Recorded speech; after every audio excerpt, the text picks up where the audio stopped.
ថ្ងៃនេះនាំអារម្មណ៍ពុកម៉ែបងប្អូនមកមើលពីសកម្មភាពប៉ាក្មេកនាងខ្ញុំគាត់កំពុងតែកិនស្រូវឯកូនប្រសានេះវិញគ្រាន់តែឃើញប៉ាក្មេកកិនស្រូវភ្លាមក៏មិនបង្អង់យូរទេក៏ទាញទូរស័ព្ទមកថតពីសកម្មភាពរបស់គាត់ភ្លាមដើម្បីចែកជូនពុកម៉ែបងប្អូនហើយកំពុងតែកិនអស់ស្រូវក៏ហៅក្មួយយកមកជួយលើកស្រូវយកមកដាក់កិនបន្តទៀតឯនាងខ្ញុំក៏មិនបានជួយធ្វើអីទេក៏បានថតបន្តមកទៀតកំពុងតែថតហ្នឹងម៉ែក្មេងគាត់មកប្រាប់ប៉ាធ្វើអញ្ចេះវិញបានកើតអត់ធ្វើអញ្ចឹងទេ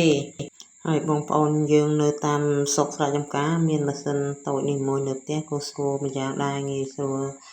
កិនដោយខ្លួនឯងចង់កិនស្មន់ណាមានស្មន់ហ្នឹងហើយយើងអាចមានសចុងកមានកន្ទួលសម្រាប់ចិញ្ចឹមសត្វបានទៀតចាហើយវីដេអូនាងខ្ញុំក៏អត់មានអីច្រើនដែរបងប្អូនមានតែប៉ុណ្្នឹងជួបគ្នានៅវីដេអូក្រោយទៀតហើយនាងខ្ញុំក៏សូមអរគុណពុកម៉ែបងប្អូនដែលបានតាមដានទស្សនាវីដេអូនេះពីដើមរហូតដល់ចប់